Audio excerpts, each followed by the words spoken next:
Cube Radio. Salut, c'est Charles Dran avec l'équipe dans 5 minutes. On s'intéresse aux sciences, à l'histoire et à l'actualité. Aujourd'hui, on parle de cigales, le chant des cigales. Quand il est discret et lointain, ça rappelle l'été, le soleil, c'est agréable.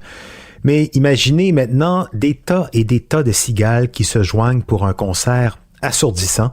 C'est beaucoup moins reposant et c'est ce qui attend l'Est américain cet été dans une quinzaine d'États.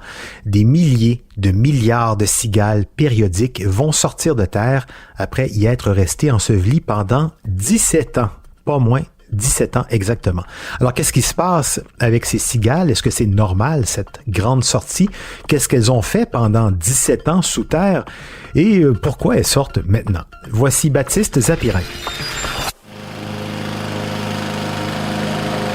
Le bruit d'une tondeuse à gazon dans les oreilles, c'est pas ce qu'il y a de plus relaxant dans la vie.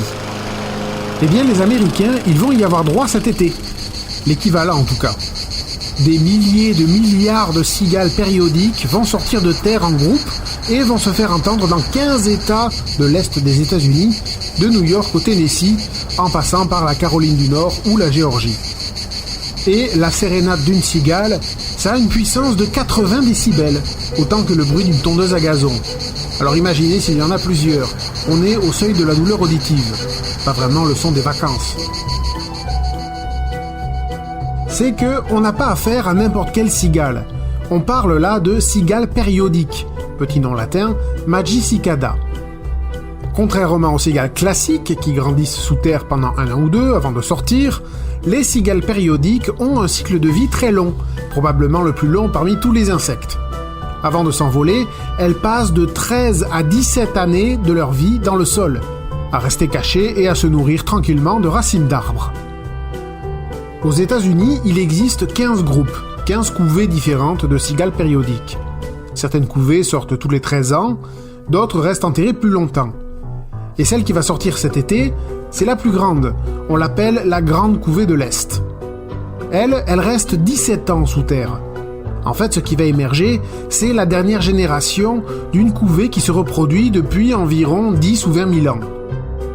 Les scientifiques pensent en effet que c'est quand les glaciers se sont retirés des États-Unis que les cigales sont venues s'installer dans les forêts de l'Est. Et depuis donc, tous les 17 ans, la dernière génération de la Grande Couvée de l'Est se déterre et s'envole pour quelques semaines. Ces insectes passent donc les 17 premières années de leur vie sous terre. Elles grandissent comme ça, paisiblement, passent de l'état larvaire au stade de nymphe. Nymphe, c'est le stade juste avant la grande mue vers la forme adulte. Et puis, au bout de 17 ans enfouies dans le sol, elles n'ont plus qu'une chose en tête, ces cigales, et peut-être qu'on penserait pareil à leur place, se reproduire. Alors, vers mai-juin, les cigales périodiques se creusent un chemin vers l'air libre. Ça se passe à ce moment-là parce que, au début de l'été, la température du sol remonte à 17 degrés, la terre est donc plus tendre et plus facile à creuser. Une fois dehors, les cigales font leur mue. Elles se fixent à la verticale, en général sur un arbre, abandonnent leur peau de nymphe et se transforment en un insecte adulte, parfait et définitif. On appelle ça l'imago. Ensuite, bouchez-vous les oreilles. On arrive au moment où les mâles chantent pour attirer les femelles. Quand je dis chante, en fait c'est une façon de parler. Déjà le mot technique c'est cymbalisation.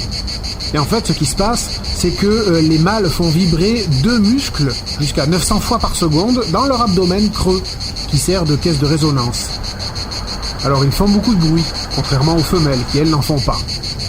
Mais un mâle qui vibre comme une tondeuse à gazon, les femelles, elles trouvent ça super sexy. Alors tout ce petit monde finit par se retrouver et s'accouple. Les femelles pondent ensuite des œufs dans les arbres, qui vont éclore 4 à 6 semaines plus tard, en juillet. Les larves vont ensuite se laisser tomber au sol et retourneront sous terre jusqu'en 2038. Ce cycle de vie est donc très long. C'est étonnant. C'est parfaitement naturel, mais c'est étonnant. Mais en plus, les cigales périodiques agissent en groupe. Elles ne sortent pas chacune de leur côté, mais tout en même temps. On ne sait pas trop pourquoi. Les scientifiques pensent que cette émergence massive, comme une horde de zombies sortant de terre, peut-être que ça les protège de leurs prédateurs, les guêpes, les sauterelles ou les mantes religieuses.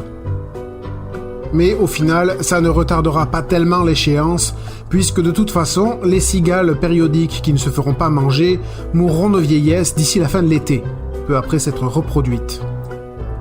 Ouais, pauvres cigales, après l'accouplement, c'est pas juste la petite mort qui les attend, mais bien la grande. Ouais, étonnantes, ces cigales périodiques, ces Magicicada, qui peuvent aussi causer quelques dégâts sur les jeunes arbres en les perçant, en se nourrissant à travers leur écorce.